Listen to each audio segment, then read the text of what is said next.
Hi, I'm Helen, and if you're here for the Sharpie S Gel pen review, I'm going to put a timestamp down below. Go ahead and check it out. If you're here for the Winsor and Newton Cotman brushes, I'll put a timestamp for that down below. But I just thought I wanted to share a bit of what's been going on with me lately with you guys. It's the weekend, and I'm working on an embroidery here. I took this pattern partly, no, actually fully from DMC. It's a peony.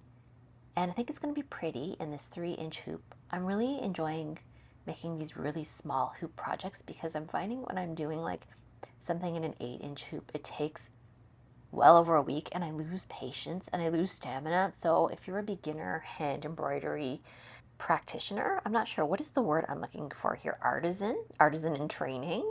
I would suggest just sticking to these teensy hoops. They're just smaller. So I'm using a chain stitch and I'm kind of particular about how I like to hold it.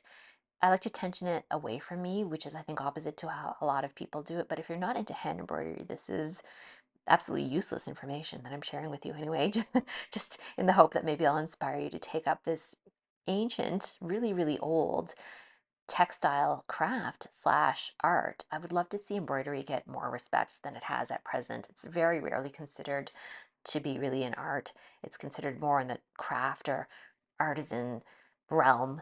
And I don't know if I think that that's fair. I think that probably it isn't. It is, I think, a fine art and can be extremely beautiful and useful as well. But because I think women do it more, it's not as well respected. I don't, Anyway, aside from that, if you want to get started with hand embroidery, I strongly suggest you go for it. It's really inexpensive. You can get, and I've said this before, but you can get started on this hobby for about $20. All you need is a hoop, and you can buy them for like $2. You can buy a larger hoop than this one.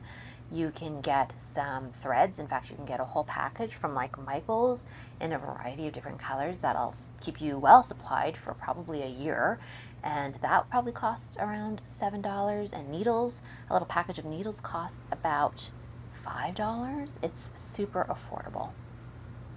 In terms of patterns, I find the best free patterns come from DMC, and they're also a huge company in terms of being a embroidery floss supplier. They are based in France. They also make some crochet materials, so if you're more into crochet, I'm sure you've seen their name before, but they have really great stuff. So, but you do need to sign up for an account. So I should tell you that much. Like if you do want to get these DMC free patterns, just sign up for an account and then you can download them as a PDF, and guess what? You can keep them forever, which is kind of cool. So I'm finishing up here. This is very early in the morning and I'm heavily dressed like this because there's a chill in the air. So I wanted to work on or finish up these crafts for my friends. Here are some bookmarks just using some scrap watercolor paper. There's little flowers that I put on them. I'm covering up their last names. Guess what? You can watercolor a little bit on paper bags. And I made these other 3 little inch hoops, one for my friend who loves quilting with the measuring tape there. And this is a cute little book with a monogram inside of it. It has been such a long time since I've vlogged. I have another channel, it's called Helen Avery, and it's more of a lifestyle channel where I've talked about hair loss, makeup, stuff like that. But this is a new passion for me, a new outlet for all this creative energy that I have and I never know where to put. I am a serial creative person, a lifelong career creative, I guess. I've been a freelance writer for the last, let's just say a generation, okay? Over 25 years. I've done that for a very long time. And I'm always looking for ways to express myself, things to make. I'm a real maker. I love to make things, be it videos, be it newsletters, and now watercolor and a little bit of drawing and a lot of hand embroidery. So that's where I am right now. So it is Sunday. I'm going to the gym. I have the house to myself. My guys are out. My fellas are out at tennis. So I'm gonna put on my running shoes and head over to the gym. And hopefully I can have some time for watercolor painting today because I didn't do it yesterday. I like to do a little bit every single day. So yeah, hopefully that's what the day has in store for me. So hit the gym as you can see here, but of course I'm not going to take you inside and exercise and make you watch me. That's just weird. Then I went to the mall, specifically Walmart.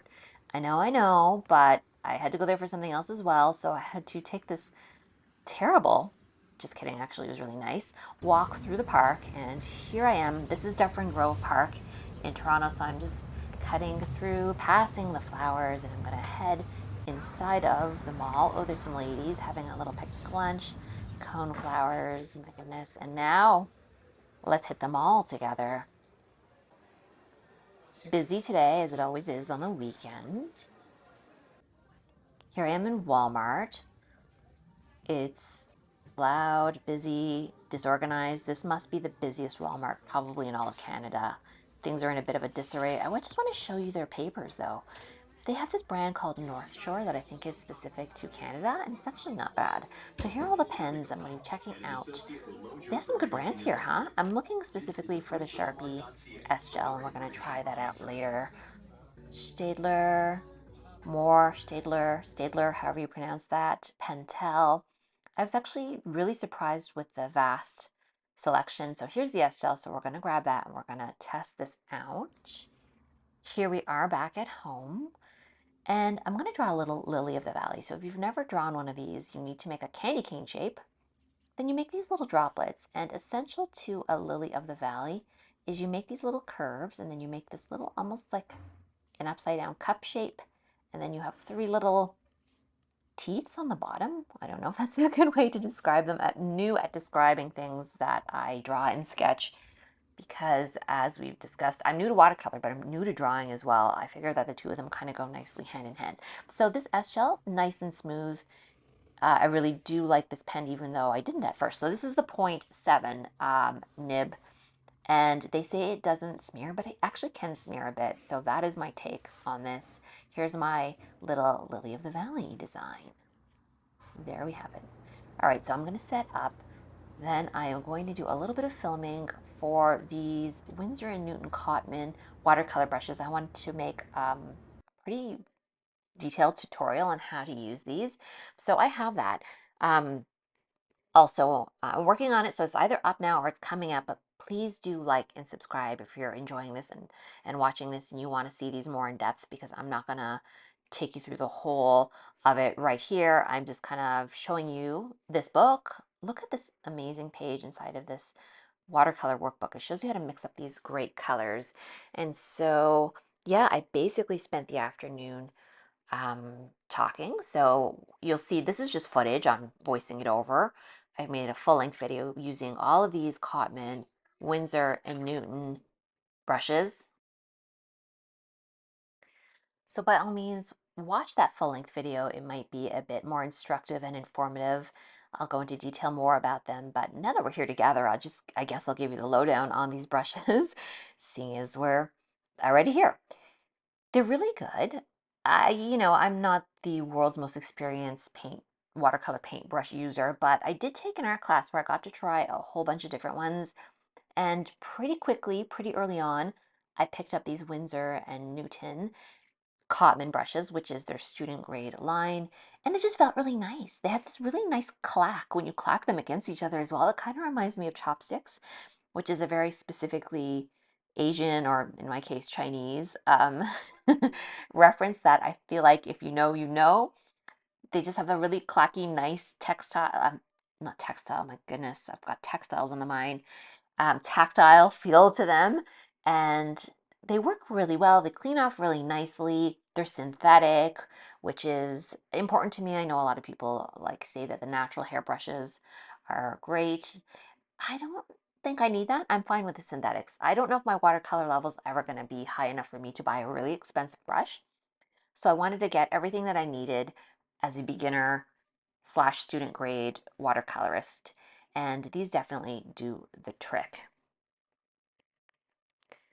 What I wish, though, is that I had found the video that I made before I bought these brushes, because I have some, they're not exactly overlap, but I didn't need as many as I have, if that makes sense. I could have got by with a fewer of them. You'll see me gesticulating with my hands, and it's like obviously not matching the speed of this voiceover. I'm not going to make you watch all of this. I mean, I've got the full-length tutorial that's either already out or coming out on these round brushes. But the bottom line about these is that they're good. I don't think you need this many sizes, as I said. I think that if you had like a 10, a 4, and a detail brush, which is a size 1, they're all 111s. And I know this now because I've made a few videos about these brushes, but I think if you have those, you've covered off your bases, and then you can build in and buy some more after that. there's this real tendency for like gear acquisition syndrome, gas, they call it, when it comes to watercolor supplies. I've definitely found that myself. And it takes a real restraint to not purchase everything. And I'm someone who likes to be really quite intentional. So I'm hoping that in coming weeks, months, maybe even years, we grow together here. So I hope you do follow me because I will be acquiring things, surely. But I do like to think about them. And I like to be really intentional. I like to research a lot, even if it's as simple as like the Sharpie S Gel pen. I like to think about things before I just impulsively purchase. I'm not one for the impulse purchase. So if that sounds like something you would be interested in, I hope that you definitely follow me here for more. And there we have it. That's just a little taste of what's been going on with me in my life lately. This is the weekend because I actually have a day job. This is, making these videos is not my day job, as you as you can imagine. But I wanted to share just a tiny bit about me if you're new here to this channel, and just say hello. So if you've watched and enjoyed this, please do say hi, like I said, or drop a like at the very least, so I know that you're watching and you've seen this. But don't be shy. Say something in the comments. I'd love to get to know you. And if you want me to follow your channel as well, and you're into art, I'm always into like exploring and finding new people here on YouTube. I love rabbit holes of like any kind of art stuff. So if you make art related videos, I want to know who you are. Please say hello. All right, with that, I'm going to leave it off. Thanks so much for spending your time here with me. We'll see you in the next video.